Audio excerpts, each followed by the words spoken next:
Ishvani Unplugged. So today I'm here with the incredible Jarren Gangiah. Welcome, Jarren, and thank you for being here today. So you are from Stanger. Yes, ma'am. All the way from KZN. I love having KZN people here. You guys are far and few in the Eastern Cape. Yes. And Stanger is actually a very special place for me specifically. First of all, this is how you know we have a Stanger person in the house.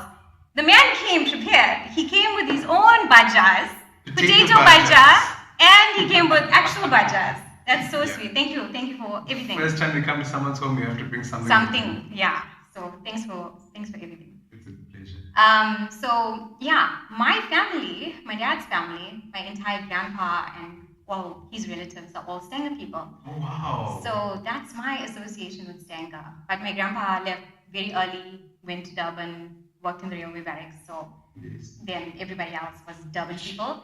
But all his brothers and sisters, all still Stanger people. So we still have Stanger Tata, Stanger Aya. And we still refer to them like this. Exactly. Yeah. And Periappa and Periama. And so welcome and thank you for being here. It's an absolute pleasure. Yeah. So you were born in Stanger? Yes. We were born in Stanger and then we moved to a place called Bulwer, which is in the middle of the Bundus. The middle of nowhere. The mountains. Yeah. On the Lesotho border. So it's close to a place called Underberg, Yes. close to Kokstad. Yeah. So we grew up in the middle of the bush on a farm in Bulwer. Wow. And northern KZN, from where you originally came from, is very warm. And Bulwer, I'm guessing, was a bit cold because if you're saying Underberg, so that must have been quite a transition. It's a complete shock, even to people like from Stanger and from Durban, when you say, "Oh, it snows at home." They're like, "What? Which part of South Africa are you in?" Which part of South Africa are you in? And it's the truth. We got snowed in for a while. I mean, when we were growing up, it would snow almost every year. And then some years it would be really crazy. There was one story I remember where we got snowed in for like 3 or 4 days. We were stuck in South Africa. You couldn't drive anywhere. You couldn't get out. Wow. And it was actually one of the sappy graders that came to come grade the road. Oh, yeah, so that you could actually get out of the house. But apart from that, we were just relaxing, good fire going, so you don't have to actually leave. Yes. But the fact is that you were stuck. You couldn't go anywhere because of the snow. Right. So I don't even know if you know this about me. So because how we met was through in the temple. Yeah. In PE. But I actually lived in Romania for a few years. Oh wow, that's incredible. Okay, you know what cold is then. Yeah, and it also snows for like 6 months of the year, every year. And then you have the tractors clearing out the roads and so forth. So Bulwer. So how old were you guys when you're a twin? Yes, ma'am. I have a twin sister called Celeste. Yes. She's incredible. She's also down here in Kabeja with me. Wow. She just got married. Oh, congratulations to Celeste. Wishing you many, many happy years of happy marriage and good times. She got lucky. He's a really good guy. Is it? Yeah. Yeah, it is hard to find a great guy. We were just discussing it. Like I've had quite a bit of tumultuous relationships, but another topic for another day. Another time, yeah. And so how old were you when you moved from Bulwer, from Stanger to Bulwer? We must have been about 9, 10. Oh. And so we were very young. We were in grade 3, grade 4, somewhere around there. And then we moved up. My dad had met one of his old bosses from Ginindlovu, and he had bought a property up there. And then we ended up growing up. My mom also moved up with us, so she became a teacher up there in a little town called Donnybrook.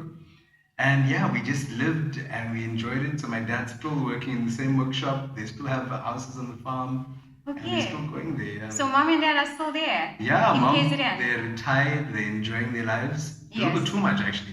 Those guys know how to enjoy themselves. Life is short, it must be lived. Yeah, and they're showing us a good example for us. That's great. So they're still up in KZN, and the two of us, there's only 2 of us in my family, or 2 siblings, we're down here in Port Elizabeth. Wow, that is incredible.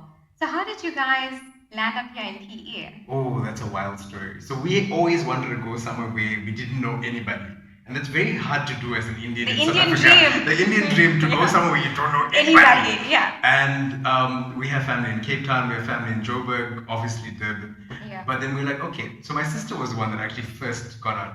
She was like, okay, I'm going to university. I got accepted to Nelson Mandela, and she came down to Port Elizabeth. So she came down here, and I started studying at home at a college in a little town called Topo, which is like 55 k's away. Topo. Topo. Hey, yeah. some KZN words. Yes, ma'am. So we got there, and I would travel by taxi every day. I would go with my mom to school, and then from there catch a taxi to go to Topo every day. It's like 50 k's, and we would go quite every a single commute. day. Yeah. And then in March of that year, figured out that this place doesn't have it's not accredited. It's not registered with the department. I'm like, oh damn! I just wasted 3 months. Sure. So I was like, okay, I need to get out too. Yes. So we started applying for universities, and then I got accepted for Nelson Mandela as well. Wow. So in June of that year, I came down here studying psychology.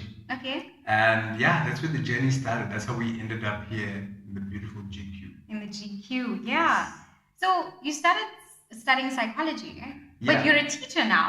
Yes, ma'am. So what happened? So the dream was always to become an educational psychologist. Oh. But the other dynamic to that is that education never takes people in June. It always takes them in January. Okay. So I needed something to do between June and Jan. Right. And then studied psychology, and it worked out really nicely for me because some of my prerequisites I'd already done before I started education. So when my third year, when we were doing psychology modules, I was like, flying through it. This is going to be easy. I was done. No, I didn't have to do them anything. At all. Oh, wow. So they credited you for that. They credited us for it. So it was really, really nice. So yeah, January of the following year, started studying education. It's the biggest blessing that I ever received.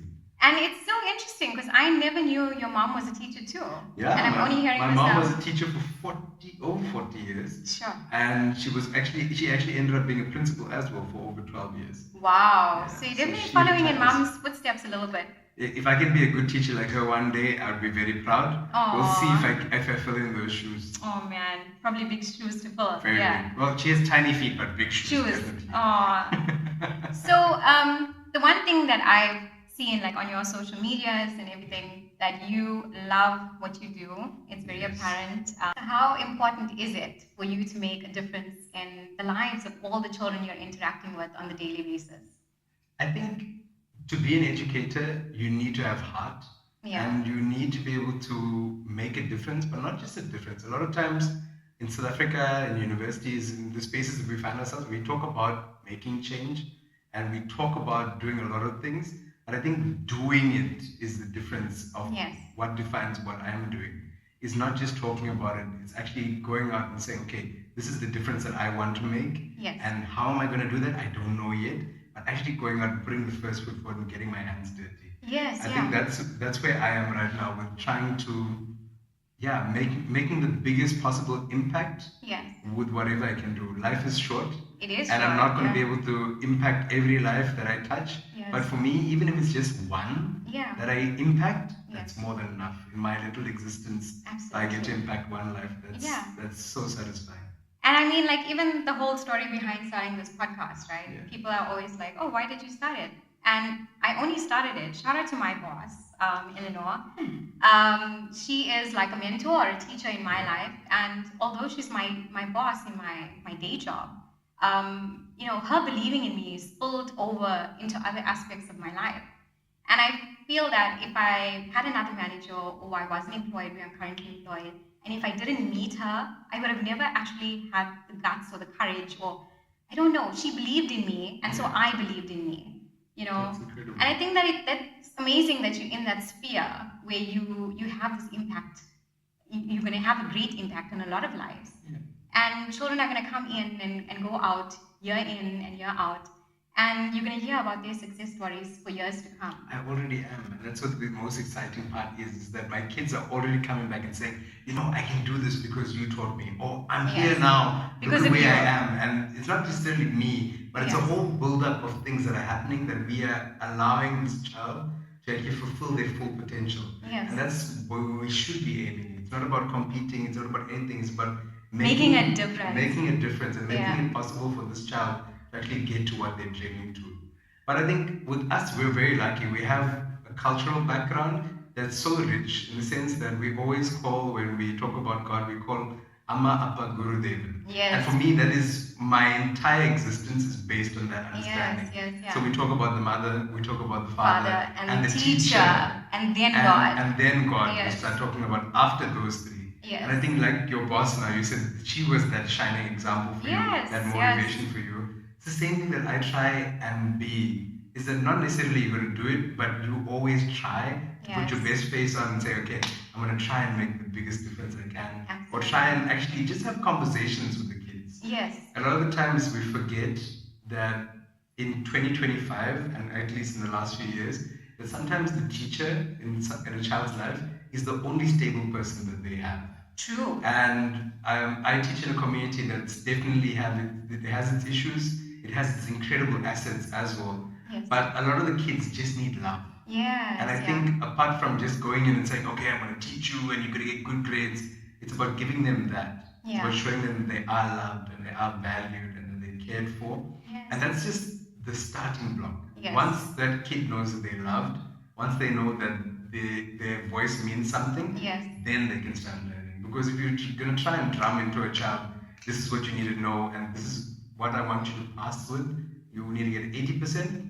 You can only get that 80% really quality 80% if that child feels loved in your class. That's the baseline. Absolutely. You don't go anywhere before that setup. Yeah, and I think like in everyday life for us who work in corporate or other aspects of life, it comes back to a healthy working environment. Yeah. And how happy we are at work is, our potential is absolutely unlimited if we just feel comfortable and if we're brave enough, if we feel safe enough to like make a suggestion at the meeting or, but that only comes if we feel like we're in a safe environment. And it's people like you that actually helps children to, feel safe and feel like they are heard. And a lot of the times they're going through a whole lot of stuff at home. There's no money, there's parents that are fighting, there's all sorts of challenges with everyday life. We've got a grandmother who may have passed away and then going through this whole depression and everything. So there's so many factors that are influencing us. And yeah, school is definitely a safe space. And school needs to be a safe place. I mean, a lot of people always ask, you came from KZN, you studied here. Yeah. How did you end up in New Brighton? And that's part of the reason that I ended up there, is that I saw this school was like a shining light. Yes. I swear, I don't know how to explain to people, but I was like, whenever I do explain it to people, I was like, it smelled different in the school. Yes. Everyone was happy. Yes. Everyone wanted to be there. It was difficult to get the kids out of the school. Right. So like 5 o'clock in the afternoon at Charles Duna, you'll still find kids inside the school because that's their space. That's where they feel safe. That's where they want to be. Yes. And it's not about motivating the child to be there now. It's about saying, okay, now you're here, what can we do with that? Right. And then trying to find all the opportunities possible. Yes. So we always have amazing partnerships with people here in the Bay, in the country, and internationally. Wow. So our school is insane. Yeah. And we have so many projects trying to take advantage of opportunities to give our kids exposure. Wow. You'll find that lots of kids nowadays, they are very overexposed. Yes. And very underexposed at the same time. Yeah. So they're underexposed when it comes to the reality of life and how things work, how economics work, how even something like time zones, something our kids don't even have perspective of. Yeah. But then if you talk to them about like something like drugs or alcohol or the things that are in the now, yes, the kids will be able to tell you. I remember a grade 4 class once I was teaching as a student. Yeah. And we were talking about drug abuse and this sort of thing. And then, I just got into a conversation with the kids and started talking to them about different types of drugs. And you mentioned cocaine, and these grade 4s, these are 9-year-olds, could show me how people take cocaine. Wow. They could show me how people take other drugs, for example, like inject. Yes. And it's fascinating, like I said, they're very overexposed in some sense and very underexposed in others. Yeah. And ours is to be able to create an opportunity where we can create a balanced child and give them that stability to be able to develop a full, holistic sense of self. Yeah. And I think that's not spoken about enough. Like I know in school, LO became a part of our course very late. Yeah. I think you guys may have gotten it for the whole. But I remember when I was like in grade 10, it became compulsory to do LO. And although we hated it and it was so annoying, actually it was one of the only things that mattered because I went to an all-girls school, and in LO we had the difficult discussions like what happens when a woman gets raped, or what happens when they are exposed to gender-based violence, or what happens when there's a family member that is a drug abuser. And, as much as calculus and all of those things were important, the real lessons and the really important conversations happened in LO class. So it's so good that, the schools now are actually implementing these sort of programs where the child is also being developed holistically, as you say. Because when we're out here in the real world, we need to be equipped with everything we can to make sure that we are thriving, because it is difficult. Yeah. And I think that's something that we always take for granted sometimes. We think that school's just that place where people come to learn what they need to pass matric and then to get university and then get a job.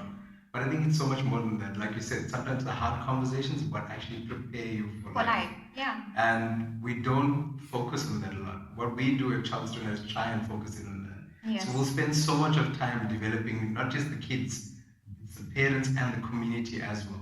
So we're trying to uplift that child by uplifting everyone around them as well. Yeah. Because the only way that we're going to try and make a difference that's going to actually have an impact and be sustainable is by the entire community being empowered. Absolutely. So we need to have that mindset in mind.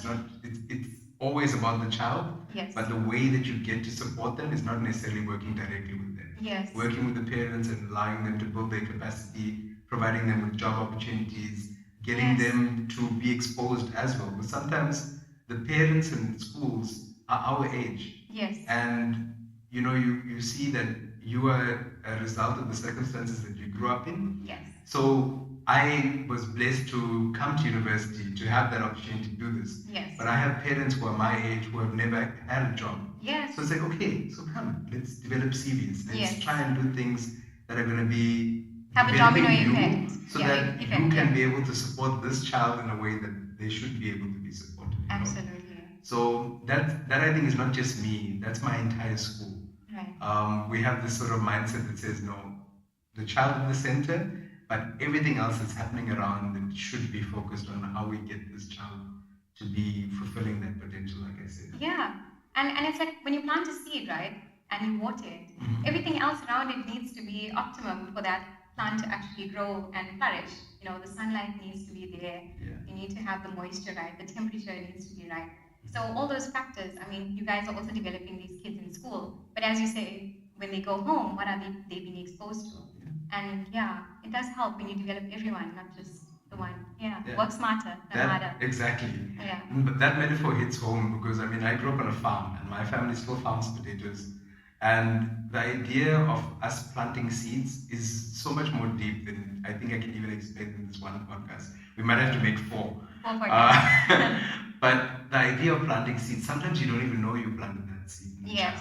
Yeah. They'll come back years later and they'll say, you know what, you said this thing to me once, whatever it might have been. And they're like, that really stuck with me. And now I'm already done with my education. I'm in my first job. I started last week. And then they come back and something just clicks and they're like, oh, I'm thinking about this person. Right. This guy, this weird guy that was teaching me in grade 6, grade 7. Yeah. And you don't realize those seeds that you plant in someone and how over time, they get the right conditions to be able to blossom and bloom into something beautiful, and they thrive. Yes. I think a lot of the times the broader rhetoric always talks about surviving. Yes. We talk about how to get enough food, how to get enough water, how to actually make it through a day with all the things that are happening around us. But the key is getting the kids to not get to the point where they're just surviving. But they're thriving. Yes. It's about thriving wherever you are. Yes. And I'm like, okay, in New Brighton, wherever we are, in South Africa, wherever you find yourself one day, it's about fertilizing yourself and you bringing in people and things that make your heart feel full. Absolutely. And I have these conversations with my kids all the time. We actually started this thing called tribe meetings. Okay. On a Friday afternoon, we do drop all and we do tribe meetings. Is it like Survivor and Jeff style? It's like style? Survivor and Jeff style. Okay, we don't put off torches. We like them. The tribe is spoken. The tribe is spoken. But I have these conversations about our week. And we have reflection session about how was the week? Was it good? What were you actually feeling? Yeah. How could you improve next week? Yes. How could the teacher improve next week? What Right. were things that you didn't like? What were things you liked? Yes, yeah. And then from there, again, creating the safe space, but then also showing this child that whatever they think actually matters and can influence what's happening in their classroom, in their space. Yeah. So that's showing them that they have control later on as well. Yes. With the change, their atmosphere, their environment, the things that are happening around them. Yeah. Because we want kids who are going to go out and break cycles. Yeah. If they grew up in a home that had teenage pregnancy, if they had a home that was alcoholism or drug abuse, we want those kids to be the ones that are breaking those cycles, who are going forward and saying, Yes. this is the family that I grew up in, yes, but this is where I want my family to be. Yes. And I mean, our stories as South African Indians is so powerful. Yes. In that, because I tell my kids a story every year, and I remember I teach in New Brighton, so all of my kids are Black African. I'm the only non-Black African, as long as if you talk about the old classification. And it's different because our cultures are very different, our languages are so different. Yes. And I tell the kids about where we came from because there's still a lot of misinformation, or we don't talk about it enough about Yes. how Indians actually ended up in South Africa and why we're here. So people are like, oh, so you came from India? I'm like, no. Yeah. My great grandfather They came from India, yeah. 160 something years ago now. Yeah. And you talk about this. I mean, our grandparents, our great grandparents came here as sugar slaves. Yes. And then the next generation, they became laborers. My grandfather was a garden boy. My grandmother was a maid. Yes. The other grandfather was a chef. Yes. And then from there, my parents were the first generation and their siblings Yes. to get qualifications and go to college. And then here we are now, Yes. the next generation of professionals. Well, where did they start? Yeah. They started there. And my grandfather used to say this to my father, and I always say it to my kids as well. My grandfather used to ride a bicycle, his son can ride a car, now the grandson or the grandchildren must be able to fly planes. Yeah. It's this idea of us getting better and better by generations. Yeah. But if we get sucked into those cycles again, we never get better. Absolutely. So making us so conscious of them. Yeah. And it's so nice that you brought up the fact that, 3 generations back, we are descendants of slaves. And most of the South African Indians came on the ships. And they came from India, they worked as slaves on the sugar plantations, most of them in KZN. And that's why a lot of us do come from KZN. Yes. And 3 generations back, we are descendants actually of slaves. So and I think we've made a huge impact, in the community in South Africa as well. And I also think that change happened very quickly for us. And I think that if we actually remained in India, even though we are descendants of slaves, I think our lives would have been very different. Oh, I agree. I think South Africa has its own flavor, its own vibe. Yeah. I mean, the mixture of people and the kind of things the dynamism that happens with cultures intertwining. Yes. I mean, my kids sometimes are so fascinated with the fact that I eat sam or mealie meal or things like that. Yes. I'm like, Tamil Indians in South Africa, we have entire ceremonies that are dedicated to making porridge out of mealie meal. Yeah. And they're like, wait, how did it come? It's like, no, because cultures are not static. Yes. They're constantly changing. And if you meet someone from India, they almost get confused. They'll be like, no, you're not Indian. I'm like, my ancestors were, but I truly am not. Exactly. Because we are Africans. And Yes. the way that we interact, the way that we practice our beliefs, the way that we do things, completely different. Yeah. So I think it's about being uniquely yourself. Absolutely. Yeah. Being part of this amazing thing that we call South Africa. Yes. I know we have this incredible opportunity to always interact with international students and people from all over the world through the work that we do at school. Yeah. And whenever they come in, they're also surprised at the diversity because they don't find it anywhere else. And I think that's one of the assets that we have as South Africans. Yes. This incredible diversity that makes us who we are. Yes. And it's not, people can't understand it. It's like, how do you guys work together like this? It just like, works. We don't know. It just happens. Yeah. It's just natural and we go for it. Exactly. But that's what it means to be a South African. Definitely. That's where the heart is. Yes, and we, on Sundays we do a braai and we have the boerewors, and for snacks we like our biltong, and then we eat our cook sisters, but we also love our bunny chows. That's it. And we all come together and it all just sort of works for us. Yeah. And I really love being South African. As I said, I was in Romania for a long time, and I've also learned so much about the rest of the world and how the rest of the world, their cultures are completely different. And here we are exposed to people of all different colors and all different shapes and sizes and all shades of brown. But like, I was in Eastern Europe and it's sort of one shape, you know? And it's interesting. I think when people come to South Africa, they have a complete shock, as you say. It's a shock to the system. Culture shock. Yeah. It's a shock to the system. I like that definition. Yeah. They come here and everything about us fascinates them. Yes. the way that we speak, the fact that most of us speak more than one language. And how we speak Zulu and I the speak, Indian. I speak Zulu, I speak Xhosa as well. Oh, I can't speak Xhosa. Okay, that's time for you to learn now. Yeah. It's time. 1 year the is whole too year, much. Yeah. But yeah, so I speak African languages, I speak some of the Indian languages as well. Yes, yeah. And then you get Do you speak like Tamil? English.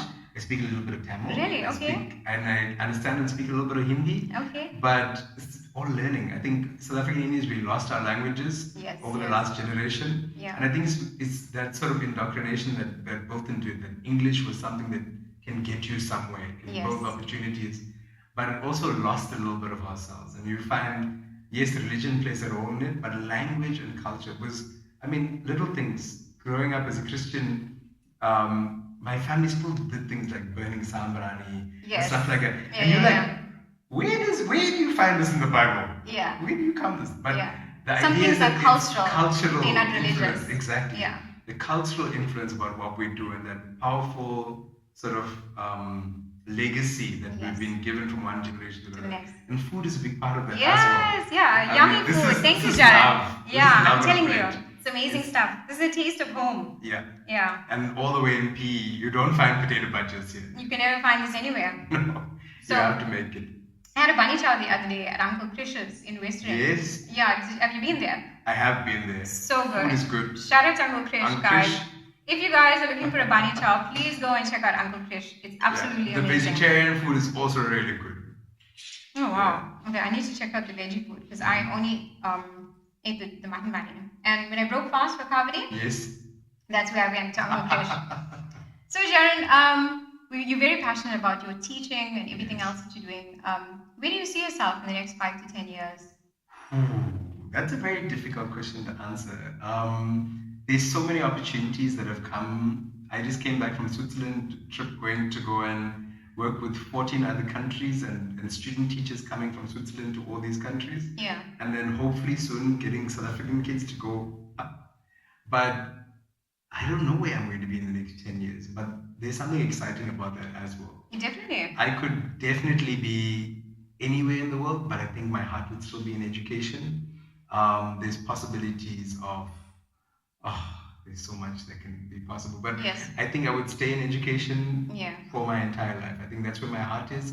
Not necessarily in a classroom, but definitely something working with kids or families and going into spaces where we can make more impact. I think the idea of us trying to do what we do is getting limited, and you sort of outgrow your classroom. And you start feeling like that. I've been teaching now for 7 years, so it's time for the next big adventure. Time for the next step. So you start to feel it, but you never know where it's going to go. Like I keep on saying, I'm so involved with lots of things. I'm involved in the religious bodies here in PE. I'm involved in Rotary. I'm involved with the university, I'm involved with schools. So I work with schools all over Port Elizabeth as well as the province and some few in other provinces as well. So there's so much of opportunity to be able to do things. It just you never know what the next step is. And you're also a people's person, which is what I love about you. I mean, you are one of those people where you walk into the room and you're like, hello, hi. I see you at Temple, and Jarren is a busybody. He's like, hi, how are you doing? So he comes in, he greets everybody from one side. A constant networking. You're going to be in contact with a lot of people you're going to meet on your journey. And who knows where life will take you. And that's the truth. I mean, that's the whole idea of being human. Is trying to share that humanity with everyone that's around you. And a lot of people will be like, okay, you don't have to greet everybody. It's like, no, but you do. Which is that shared humanity and just showing people that you're excited to see them. Not enough people get that. To be able to see someone that's honestly, genuinely excited to see them and happy to see them. And we need to share that love. I think. Absolutely. We don't get it enough. So thank you for being here today. This was absolutely amazing. I wish you all the best in your future endeavors. Thank you. And I wish you all the best in your journey too. Thank you. Keep on making waves with all these children that you're impacting. I know you are making a great impact to every single life. I've seen some of your kids talk about you online, and it's absolutely amazing. So keep on going, and we wish you all the best. Thank you for being here. Shout out to my kids, they're always the best. And for all the ones that come forward as well, we're just going to try and do justice. Yes, the sky's the limit. And what do they call you? Do they call you They Mr. call me G. They call me Mr. G. Oh, Yeah. It's so funny because my dad's surname is Governor as well. And his nickname at his job is Mr. G too. Mr. G. So we got two Mr. G's now. Yeah. All right. Thank you guys. I hope that you find these podcasts inspiring, and I hope that they are adding value to you and your life. Thank you, Jarren, for being here today. And like I always say, we all have a story. So what's your story? Bye, guys.